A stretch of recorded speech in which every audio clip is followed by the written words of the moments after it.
હતો કરોડપતિ.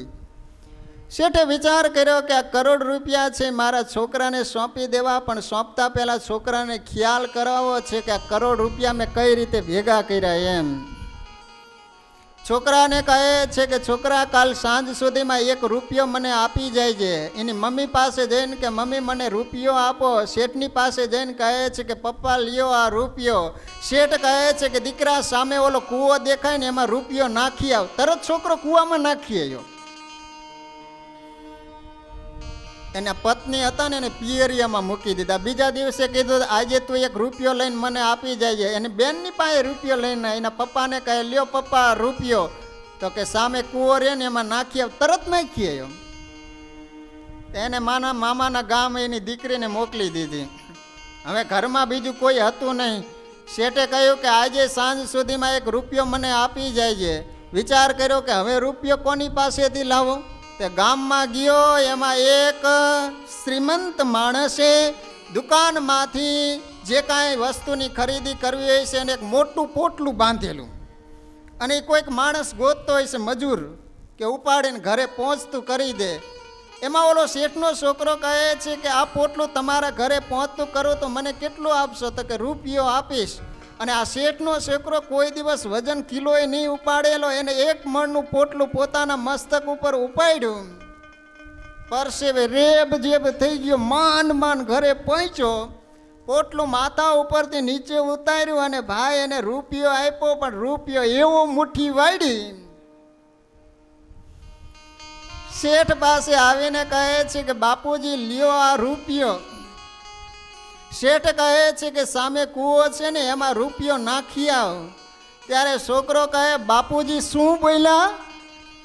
શું કીધું? રૂપિયો કૂવામાં નાખી દેવાની વાત કરો છો? આ રૂપિયો કઈ રીતે મળ્યો છે એ તમને ખ્યાલ છે? ત્યારે શેઠ એના દીકરાને કહે છે કે અમે કરોડ રૂપિયા કઈ રીતે ભેગા કર્યા એ પણ તને ખ્યાલ છે? એ ખ્યાલ કરાવવા માટે જ મેં આ કાવતરું કર્યું. તો લે આ કરોડ રૂપિયા. દીકરા, હવે તું આ રૂપિયાને વેડફી નહીં નાખ. હવે તને ખ્યાલ આવશે કે રૂપિયો કઈ રીતે ભેગો થાય. એમ ભક્તજનો, આ સત્સંગ આપણને વારસામાં સહજમાં મળી ગયો ને. આ સત્સંગની કિંમત નથી કે આ સત્સંગ ઊભો કરાવવા માટે આપણા પૂર્વજોએ માથાના બલિદાનો આપ્યા. આપણા સંતો એને કેટલા દુર્જન લોકો મારતા હતા, છતાંય કષ્ટોને સહન કરીને આપણને ભગવાન આપ્યા છે, સત્સંગ આપ્યો છે. મારીને તમારી ફરજ બને છે કે સત્સંગ વધારી ન શકો તો મુબારક છે, પણ જે સત્સંગ છે એને તમે સાચવી તો રાખો.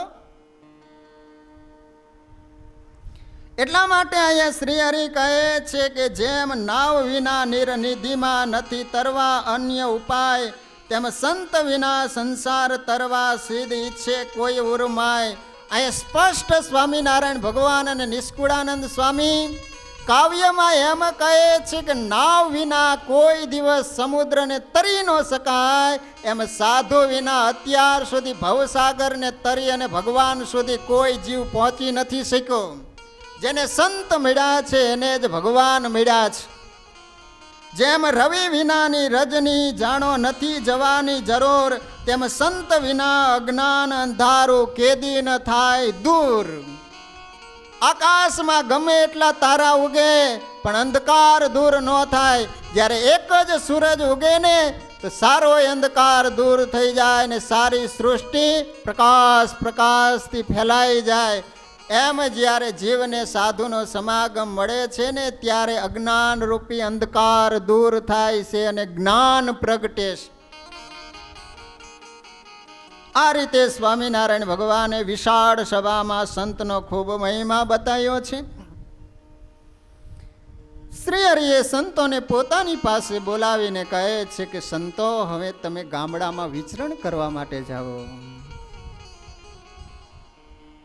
જે મુમુક્ષુ આવે એને અમારા મહિમાની વાતો કરજો. મારી બાંધેલી આજ્ઞા તમે પાડજો. એબલ ખાચરને સ્વામિનારાયણ ભગવાન કહે છે કે એબલ, અમે પણ ભક્તોના ભાવ પૂરા કરવા માટે મારા ભક્તોને મારી મૂર્તિનું સુખ આપવા માટે હું પણ ગામડામાં વિચરણ કરવા માટે જઉં છું. અને જ્યાં શ્રી હરિએ